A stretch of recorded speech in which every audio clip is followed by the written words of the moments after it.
દેવગઢ બારિયા તાલુકાના સાગટાળા police station વિસ્તારમાં માંડવ ગામે રોડ ઉપરથી ઇકો ગાડીમાં હેરાફેરી કરાતો ભારતીય બનાવટના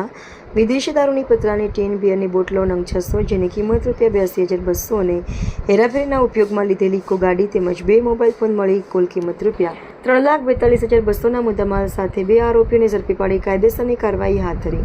દેવગઢ બારિયા તાલુકાના સાગટાળા પોલીસ ટીમે માંડવ ગામે રોડ પરથી ભારતીય બનાવટનો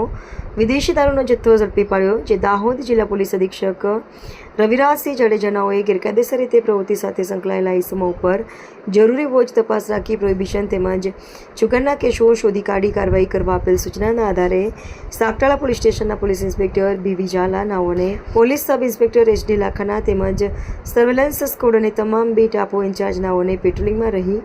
પ્રોહિબિશનના કેસો શોધી કાઢવા જરૂરી સૂચનાઓ કરેલ. જે આધારે સ્ટાફના માણસો ખાનગી વાનમાં પેટ્રોલિંગમાં હતા. તે દરમિયાન સાથેના દિનેશભાઈ મનુભાઈ નાઓને ખાનગી રાહે ચોક્કસ બાતમી હકીકત મળેલ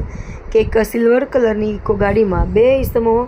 વિદેશી દારૂની પેટીઓ ભરાવી લઈ માંડવ ડબ્વા ગામે થઈ પંચમહાલ જિલ્લાના ગામો તરફ જવા નીકળી ગયેલ છે તેવી મળેલ માહિતીના આધારે સ્ટાફના માણસો સદર ઇકો ગાડીની વોચમાં હોય દરમિયાન માંડવ ગામ તરફથી બાતમીવાળા ઇકો ગાડી શંકાસ્પદ રીતે ફૂલ સ્પીડમાં આવતી જણાયેલ તે ગાડીના ચાલક ડ્રાઈવરને ઇકો ગાડી ઊભી રાખવા ઇશારો કરતા ઇકો ગાડીના ચાલકને પોલીસ વોચમાં હોવાનો વેમ જતાં તેની ઇકો ગાડી પોલીસથી આશરે 100 મીટર દૂર ઊભી રાખી પાછી વાળવા જતાં તે ઇકો ગાડીનો ચાલક તેની ગાડી પાછી વાળી ભાગે તે પહેલાં તેની પાસે જઈ ઇકો ગાડીમાંના બંને ઇસમોને પકડી પાડી તેમના કબજાની ઇકો ગાડીમાં જોતા મોટા પ્રમાણમાં વિદેશી દારૂની પેટીઓ ભરેલ હોય જે મુદ્દામાલ કબજે લઈ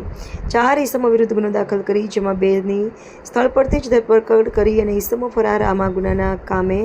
સાગટાળા પોલીસે વધુ તપાસ હાથ ધરી. ગુનામાં સંડોવાયેલા આરોપીઓ સંજય મંગલસિંહ પટેલ રહે